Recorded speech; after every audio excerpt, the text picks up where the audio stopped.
Hey guys, Shinra013 back again with the anime filter and bringing you another anime to check out. This one's called Black Lagoon. Was a manga in 2002 which became an anime in 2006. Reached us in 2009. Available for ownership in 2011 here in New Zealand.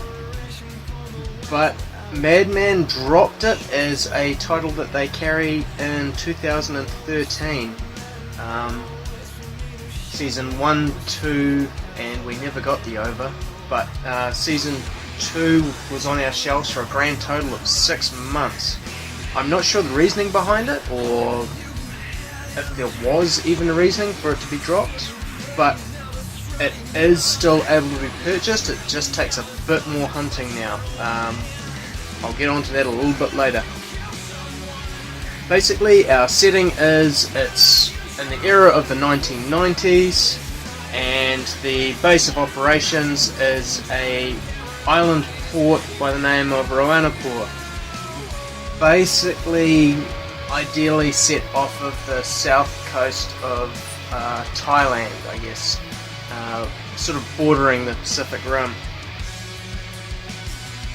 The entire setting of this city is that it's a non-extradition area. It's basically a hangout for some of the lowest of the low, almost like a living purgatory.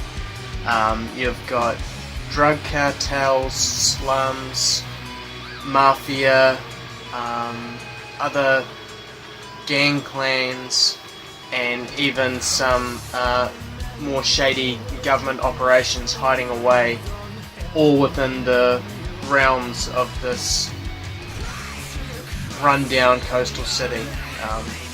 Almost like the scum of the earth sort of thing.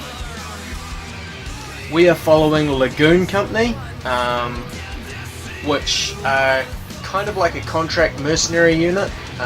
Will do or transport anything to maintain enough money to make ends meet. And the entire storyline follows as Lagoon Company gets a new member, Rock. And the initial chapter is about how the deal he's involved in goes sour, and he ends up abandoned by his global company to basically join up with Lagoon Company. One of the greatest things about this anime is just how incredibly strong some of the female characters are. We have what I consider our female lead, Revi, who is a half Chinese American, lack of a better word, badass. Literally a walking weaponry. She is the strong arm of, or heavy hitter of Lagoon Company. And much to her dismay ends up being the partner to Rock, someone from civilization with the heavy code of morals and sort of learning and earning his way through Roanapur and the new station of life he's got. Also, as I said, there are many leaders of the gangs. Another one of these incredible female leads is Balalaika, or, well, that's what she goes by. Official name, Sofia Pavlovna, I think. Pavlovna. But basically, she's a former Russian soldier who's now in charge of Hotel Moscow, an offshoot of the Russian mafia, Russian mob. And again, incredibly strong character. I wouldn't like to call her a role model because, I wouldn't like to call any of these women role models because they, are not someone that you would want to grow up and be, but you would love to be as strong as they are. Another one I want to touch on is Roberta, who is a maid for a high-standing South American family of the South American drug cartels. Basically, she's Revi's equal, rival, and there is, I will allow this a little bit of a spoiler because it'll be in my video clips accompanying this, one hell of a battle between Rivi and Roberta, and it is just incredible. Also, some other strong female characters I won't go into too much detail of. Shinhua, a Thai assassin who, while is very skilled, it almost feels like she's more in there for a slightly more comical side, making sure that the humour stays strong. Very much like Cowboy Bebop, the entire story is slowly developing around these mini adventures or contracts they go on, and it is fantastic to watch. I mean, most of them are only a single or couple of episode adventures. Some of the bigger ones do get a bit more in depth, but in total they do have that same vibe that you're learning more about the characters while they're off on some random adventure, and it's so much fun, and I feel it's got just that right balance for an anime. There are 24 episodes in the original series, 12 in Collection 1 that I've got sitting there. Collection 2 is another 12 episodes, and my friend decided to borrow it without telling me, so that's why that's not up there. And then there is the OVA, Roberta's Blood Trail, which is only 5 episodes, as an OVA of course, but at the same time they are 35-minute episodes, so slightly longer. Yeah, so 3 collections. I do have all 3. My friend's going to get his ass kicked when he gets back to me. The animation style, I feel, is beautiful, as you can see in the clip so far.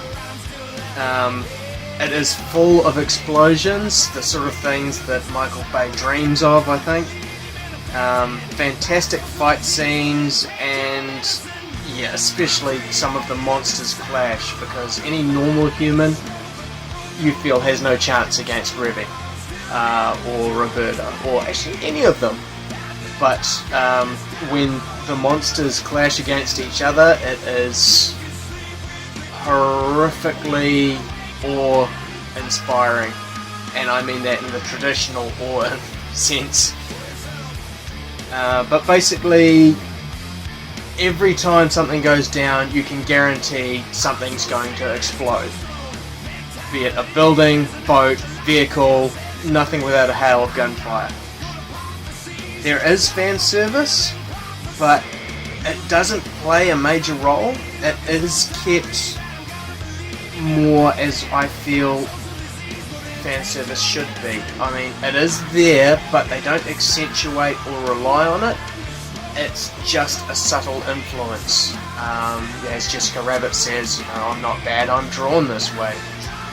They do have that very, I want to say, desirable figure, but at the same time they don't focus on that. So, as I say, subtle influence and just perfect as far as that sort of thing goes.